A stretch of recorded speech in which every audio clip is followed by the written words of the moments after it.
നിർദോഷിക രക്തം, നിഷ്കളങ്ക രക്തം, നിഷ്പാപ രക്തം, പാപിയുടെ പാപത്തിന് പരിഹാരമായി തീർന്ന രക്തം നമ്മളിന്മേൽ ഒഴുക്കിയെടുത്ത് അതിൽ കൂടെ ആ പ്രോസസ്സിൽ കൂടെ നമ്മളെ കടത്തിവിട്ട് ദൈവത്തിൽ വിശ്വസിപ്പിച്ച് ദൈവസ്ഥലം നമ്മൾ നിലനിർത്തിയിരിക്കുന്ന ഒന്നാമത്തെ കൊല്ലന്റെ പേരാണ് ക്രിസ്തു. രണ്ടാമത്തെ കൊല്ലന്റെ പേരെന്താണെന്ന് അറിയാമോ? അപ്പോസ്തലന്മാർ. ഹാലലൂയ എന്ന് പറഞ്ഞു കഴിഞ്ഞാൽ രക്ഷിക്കപ്പെട്ടതിന് ശേഷം ഇവൻ ജീവിക്കണമെങ്കിൽ എന്ത് ആവശ്യമാണെന്ന് അറിയാമോ? ഉപദേശം ആവശ്യമാണ്, ഇവന് വചനം ആവശ്യമാണ്, ഇവൻ നിലനിൽക്കേണ്ടത് വചനത്തിലാണ്. ക്രൈസ്തലോ അതിന് രണ്ടാമത്തെ കൊല്ലനെ അവിടെ അയക്കുന്നു. അപ്പോസ്തലന്മാർ എന്നാണ്. മൂന്നാമത്തെ കൊല്ലന്റെ പേരാണ് ദൈവസഭ. എന്ന് പറഞ്ഞു കഴിഞ്ഞാൽ ഉപദേശം കേട്ട വ്യക്തിയുടെ ജീവിതത്തിൽ അല്ലെങ്കിൽ രക്ഷിക്കപ്പെട്ട് സ്നാനപ്പെട്ട് കർത്താവ് ക്രിസ്തു എന്ന നിർദോഷിയ രക്തം കൊണ്ട് കഴുകി മുൻപോട്ട് കടന്നു വന്ന് ആ വ്യക്തിയുടെ ജീവിതത്തിൽ രണ്ടാമത്തെ കൊല്ലം ഉപദേശം കൊടുത്ത് അവനെ ഉറപ്പിച്ചു നിർത്തി മൂന്നാമത്തെ കൊല്ലം അവിടെ എവിടെ കടന്നു വരുന്നു? ദൈവസഭയ്ക്കകത്തോട്ട് കടന്നു വരികയാണ്. ദൈവസഭയുടെ പണി എന്താണെന്ന് അറിയാമോ? ഇവന്റെയും ജീവിതത്തിൽ പ്രശ്നങ്ങൾ വരുമ്പോൾ കരയുന്ന സഭ എവിടെയുണ്ടോ അവിടെ വിട്ടുതരുണ്ട്. പത്രോസിന് വേണ്ടി സഭ ഒന്നടങ്കം കരഞ്ഞു. കാരാഗരത്തിന്റെ ഇരുമ്പുകളെ പൊട്ടിച്ചെറിഞ്ഞുകൊണ്ട് പുറത്തു കൊണ്ടുവരുവാൻ ദൈവത്തിന് കഴിയുമെങ്കിൽ നാലാമത്തെ കൊല്ലന്റെ പരിപാടി എന്താണെന്ന് അറിയാമോ? ഇവന് വേണ്ടി കരയുന്ന സഭ. ചുറ്റുപാടുകൾ കരയുന്ന സഭയുടെ സഭകൾ നഷ്ടപ്പെട്ടുകൊണ്ടിരിക്കുമ്പോൾ, സഭയുടെ കരച്ചിൽ നഷ്ടപ്പെട്ടുകൊണ്ടിരിക്കുമ്പോൾ ഏത് സഭ കരയുവാൻ ആഗ്രഹിക്കുന്നു, ഏത് സഭ ഉണരുവാൻ ആഗ്രഹിക്കുന്നു, ഈ ദിവസങ്ങളിൽ ആ പ്രോസസ് കൂടെ നടത്തി കഴിയുമ്പോൾ മൂന്നാമത്തെ കൊല്ലന്റെ പരിപാടി. നാലാമത്തെ കൊല്ലന്റെ പേരാണ് പരിശുദ്ധാത്മാവ്. വഴി നടത്തുന്നു. 4 കൊല്ലന്മാരും അവരവരുടെ പണികൾ ചെയ്തു കഴിഞ്ഞാൽ ഭക്തന്റെ ജീവിതത്തിൽ എന്നേക്കും നിൽക്കുവാൻ കഴിയും. ഒന്നാമത്തെ കൊല്ലൻ ക്രിസ്തു, രണ്ടാമത്തെ കൊല്ലൻ ആരാണ്? അപ്പോസ്തലന്മാർ, മൂന്നാമത്തെ കൊല്ലൻ ദൈവസഭ, നാലാമത്തെ കൊല്ലൻ പരിശുദ്ധാത്മാവ്. പരിശുദ്ധാത്മ നമ്മുടെ സകല സത്യത്തിലും വഴി നടത്തുന്നതാണ്. ഇനി ആ ഭാഗത്തിന്റെ ഒന്നും കൂടെ വായിക്കാം. 18-ാം അധ്യായം തൊട്ട് വായിക്കാം. ഞാൻ തലപൊക്കി നോക്കിയപ്പോൾ 4 കൊമ്പ് കണ്ടു. എന്നോട് സംസാരിക്കുന്ന ദൂതനോട്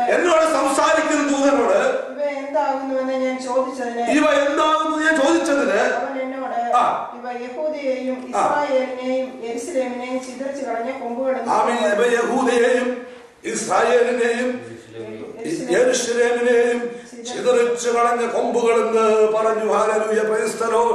ആരാധന നഷ്ടപ്പെടുത്തുന്ന കൊമ്പ്, ഹല്ലേലൂയ, നമ്മുടെ ആത്മീയത്തെ നഷ്ടപ്പെടുത്തുന്ന കൊമ്പ്.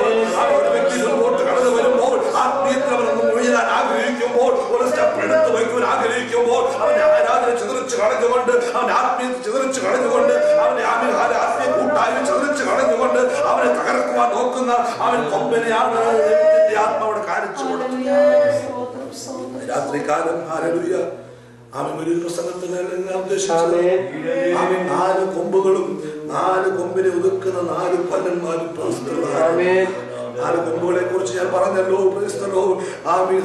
നമ്മുടെ ജീവിതത്തിൽ ഈ ദിവസങ്ങളിൽ അങ്ങനെ ഏതെങ്കിലും കൊമ്പുകൾ ഉണ്ടെങ്കിൽ, കൊമ്പുകൾ ഉണ്ടെങ്കിൽ, ഭയത്തിന്റെ കൊമ്പുകൾ ഉണ്ടെങ്കിൽ, ആരാധന നഷ്ടപ്പെടുത്തുന്ന കൊമ്പുകൾ ഉണ്ടെങ്കിൽ, ഇന്ന് രാത്രിക്കാരൻ അറുതി വരുത്തിക്കൊണ്ട് ക്രിസ്തുവൻ നിർദോഷിക രക്തം നമ്മുടെ മേൽ ഒഴുക്കിയെടുത്ത് പാപത്തിന് പരിഹാരമാക്കി തീർത്ത രക്തം, ആ പുണ്യാംഗ രക്തം, ആ നിഷ്കളങ്ക രക്തം, ആ നിഷ്പാപ രക്തം, ആ രക്തം പ്രാപിച്ച് അവൻ അപ്പോസ്തലിക ഉപദേശം കേട്ട് ഉപദേശം കേൾക്കുമ്പോൾ നമുക്ക് സമാധാനം ലഭിക്കുന്നു.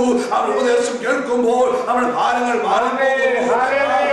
കടത്തിവിട്ട് അവൻ കരയുന്ന ദൈവസഭയെ കണ്ടുകൊണ്ട് അവിടുന്ന് പിന്നെയും പരിശുദ്ധാത്മാവ് നമ്മളെ നിയന്ത്രിക്കുന്ന രീതിയിൽ ഈ ദിവസങ്ങളിൽ നാം മുൻപോട്ട് പോകുവാൻ തയ്യാറാണെങ്കിൽ നിശ്ചയമായും അതിന്റെ ഒടുവിൽ അനുഗ്രഹത്തിന് ദിവസങ്ങളായിരിക്കും.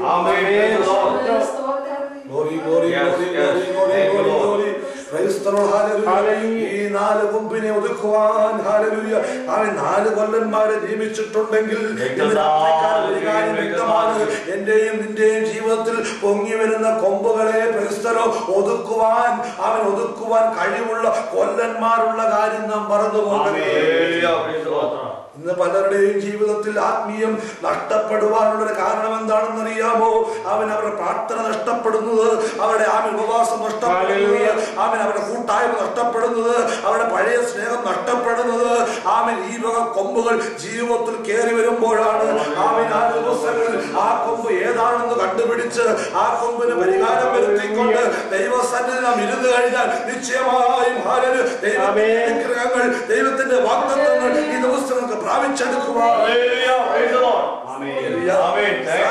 കുറിച്ച് പറയുമ്പോൾ ഇസ്രായേൽ മക്കൾ വാഗ്ദത്തങ്ങൾ മരുഭൂമിയിൽ അവർ ചാടി പിടിച്ചതാണ്. ദിവസങ്ങളിൽ നമ്മുടെ മേലുള്ള വാഗ്ദത്തങ്ങൾ നാളുകളായി നമ്മൾ വാഗ്ദത്തം കേൾക്കുന്നുണ്ട്, നാളുകളെ നാം ആലോചന കേൾക്കുന്നുണ്ട്. പലപ്പോഴും പ്രാപിക്കാൻ കഴിയാത്ത വിധത്തിൽ നാം ഇരിക്കുകയാണെന്നുണ്ടെങ്കിൽ ഇന്ന് രാത്രിക്ക് ദൈവത്തിന്റെ ആത്മാ പറയുകയാണ്, ഒന്ന് ചാടണം. വാഗ്ദത്തങ്ങൾ ചാടിപ്പിടിക്കുവാൻ, വാഗ്ദത്തങ്ങൾ ചാടിപ്പിടിച്ചുകൊണ്ട് അത് പ്രാപിച്ചെടുത്ത് ഈ ദിവസങ്ങൾ നമ്മുടെ ക്രിസ്തീയ ജീവിതം മുൻപോട്ട് കൊണ്ടുപോകും. സ്തോത്രം സ്തോത്രം സ്തോത്രം.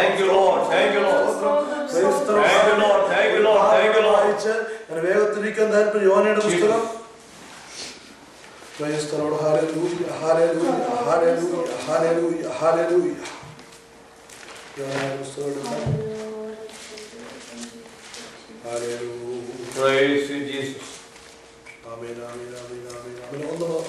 അതിന്റെ 1-ാം അധ്യായം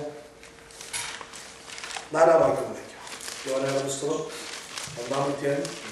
യഹോവ സമുദ്രത്തിൽ ഒരു പെരുങ്കാറ്റ് അടുപ്പിച്ചു, കപ്പൽ തകർന്നു പോകാൻ തക്കവണ്ണം സമുദ്രത്തിൽ വലിയൊരു കോളുണ്ടായി. സമുദ്രത്തിൽ ഒരു പെരുങ്കാറ്റ് അടുപ്പിച്ചു, കപ്പൽ തകർന്നു പോകാൻ തക്കവണ്ണം സമുദ്രത്തിൽ വലിയൊരു കോളുണ്ടായി. സമുദ്രത്തിൽ വലിയൊരു കോളുണ്ടായി. ഇവിടെ ദൈവം കൽപ്പിച്ചാക്കിയ 5 കാര്യങ്ങളെ കൂടെ പറഞ്ഞ് ദിവസം വേഗത്തിലേക്ക് താല്പര്യപ്പെടുന്നു.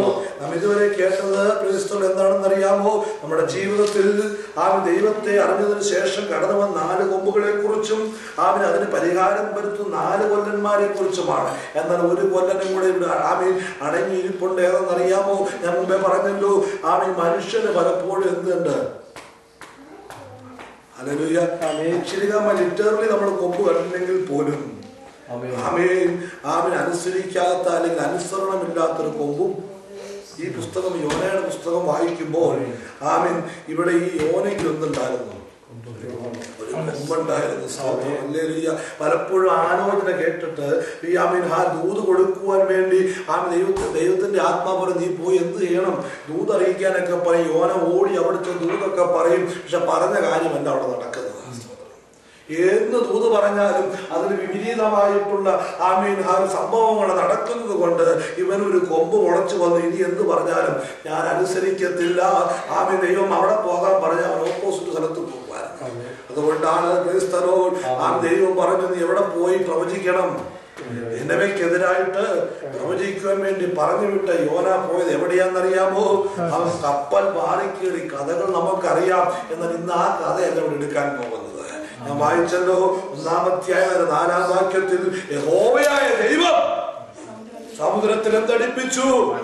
ഒരു പെരുങ്കാറ്റടിപ്പിച്ചു.